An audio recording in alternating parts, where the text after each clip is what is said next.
देश की धरोहर में आज हम आपको एक ऐसे किले की कहानी बताने जा रहे हैं जिसे भूतों का डेरा कहा जाता है।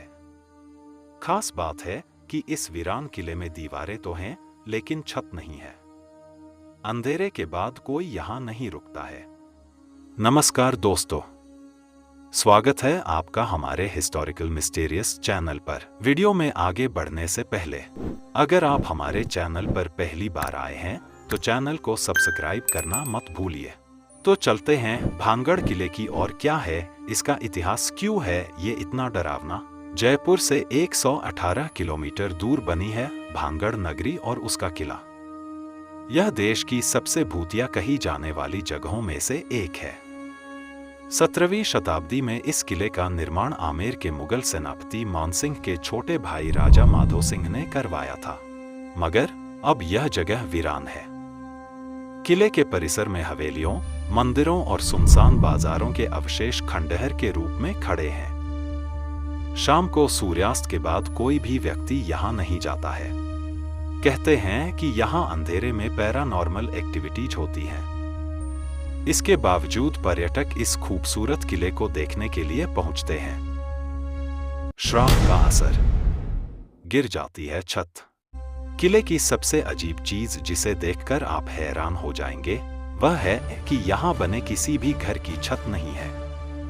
घर का पूरा स्ट्रक्चर बना है, लेकिन किसी की भी छत नहीं है। स्थानीय लोग बताते हैं कि घरों में छत इसलिए नहीं है क्योंकि जब भी बनाओ वह गिर जाती है। यहाँ का बच्चा बच्चा जानता है कि इस पर बालूनाथ का श्राप है। संत बालूनाथ और महाराजा की कहानी। भानगढ़ के महाराज माधो सिंह एक संत बालूनाथ के भक्त थे। बालूनाथ ने तपस्या करने के लिए महाराज से एक गुफा बनाने की मांग की। महाराज तुरंत तैयार हो गए और उन्होंने एक गुफा बनवा दी। बालूनाथ उस गुफा में तपस्या करने चले गए, मगर दरबार के पुजारी महाराज और संत बालूनाथ के बीच रिश्ते को देखकर जलने लगे। दोनों को अलग करने के लिए पुजारियों ने एक योजना बनाई। उन्होंने एक बिल्ली को मारकर गुफा के अंदर फेंक दिया। 2-3 दिन बाद जब बिल्ली के मृत शरीर से बदबू फैलने लगी तो पुजारियों ने राजा को जानकारी दी कि संत बालूनाथ का गुफा में निधन हो गया है। फिर संत ने दे दिया तबाही का श्राप। यह जानकारी मिलने के बाद महाराजा माधो सिंह बहुत दुखी हुए। वह गुफा तक गए, लेकिन बदबू की वजह से अंदर नहीं घुसे। उन्होंने गुफा को बंद करने का आदेश दिया। उधर जब संत बालूनाथ की तपस्या पूरी हो गई तो उन्होंने देखा कि उनके बाहर निकलने का रास्ता बंद करा दिया गया है। इसके बाद क्रोधित होकर संत बालूनाथ ने श्राप दे दिया कि भानगढ़ पूरी तरह से तबाह हो जाए। इसके बाद क्या हुआ यह कोई नहीं जानता, लेकिन भानगढ़ पूरी तरह तबाह हो गया। घरों की छतें गिर गईं। स्थानीय लोग बताते हैं कि तब का दिन और आज का दिन है। यहाँ के घरों में जब भी कोई छत बनाओ तो वह गिर जाती है। जंगल में बनी है संत की समाधि। गलती का एहसास होने पर राजा ने संत की समाधि बनवाई। किले के पीछे जंगलों में बालूनाथ की समाधि आज भी बनी है।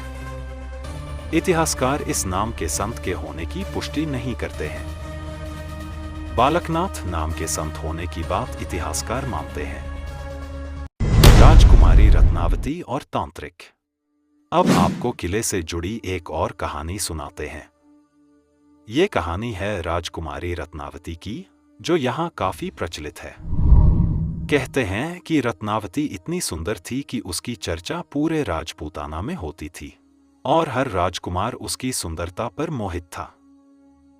इस समय वहां रहने वाला सिंधिया नाम का एक तांत्रिक भी राजकुमारी से शादी करना चाहता था।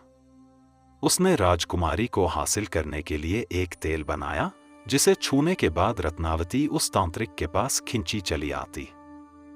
हालांकि यह बात राजकुमारी को पता चल गई, लिहाजा उसने तेल की शीशी को एक पत्थर पर फेंक दिया। कहते हैं कि इसके बाद वह पत्थर एक बड़ी शिला में बदल गया और सीधे तांत्रिक के ऊपर जा गिरा। मरने से पहले तांत्रिक ने दिया था श्राप। मरने से पहले उस तांत्रिक ने भानगढ़ के तबाह होने और इसके परिसर में किसी के भी न रह पाने का श्राप दे दिया था। स्थानीय लोग बताते हैं कि इसके बाद एक तूफान आया और भानगढ़ पूरी तरह से तबाह हो गया। कुछ लोगों का कहना है कि मुगल सेना ने राज्य पर जोरदार हमला किया था। इस दौरान किले को काफी नुकसान हुआ और राजकुमारी रत्नावती सहित किले में मौजूद लोगों का कत्ल कर दिया था। हालांकि इस बात का भी इतिहास में कोई उल्लेख नहीं मिलता है। किसी को नहीं पता कि राजकुमारी रत्नावती किसकी बेटी थी, किसकी पत्नी थी या किस समय की ये कहानी है। औरत के चीखने की सुनाई देती है आवाज। कुछ लोगों का दावा है कि इस किले से औरत के चिल्लाने, चूड़ियां तोड़ने और रोने की आवाजें सुनाई देती हैं। वहीं कुछ लोगों का कहना है कि किले की दीवारों पर कान लगाने से आत्माओं की आवाजें भी सुनाई देती हैं। कुछ लोगों का मानना है कि किले में घूमने के दौरान ऐसा लगता है जैसे कोई साया उनका पीछा कर रहा हो। बहरहाल, अलवर की पहाड़ी पर बने इस किले में घूमने आने वालों की कोई कमी नहीं है। अगर आप भी इस बात को महसूस करना चाहते हैं या आपको लगता है ये मनगढ़ंत बातें हैं, तो इसका पता लगाने के लिए आपको भानगढ़ आना होगा। दिल्ली से 283 किलोमीटर दूर है भानगढ़ किला। यह किला सैंक्चुरी से 50 किलोमीटर दूर जयपुर और अलवर शहर के बीच में बना है। राजस्थान के बाहरी शहरों से बस या टैक्सी से अलवर पहुंच सकते हैं। दिल्ली से यह जगह करीब 283 किलोमीटर और जयपुर से करीब 2 घंटे की दूरी पर स्थित है। अगर आप यहां जा रहे हैं तो अलवर में बाला फोर्ट और अलवर सिटी पैलेस को देखना जाना न भूलें। ये थी भानगढ़ किले की कहानी जो इतिहास से जुड़ी है। अगर आपको ये कहानी अच्छी लगी हो, वीडियो को लाइक और चैनल को सब्सक्राइब करना ना भूलें। तो दोस्तों, अभी के लिए इतना ही। मिलते हैं किसी और रहस्यमयी वीडियो में। धन्यवाद।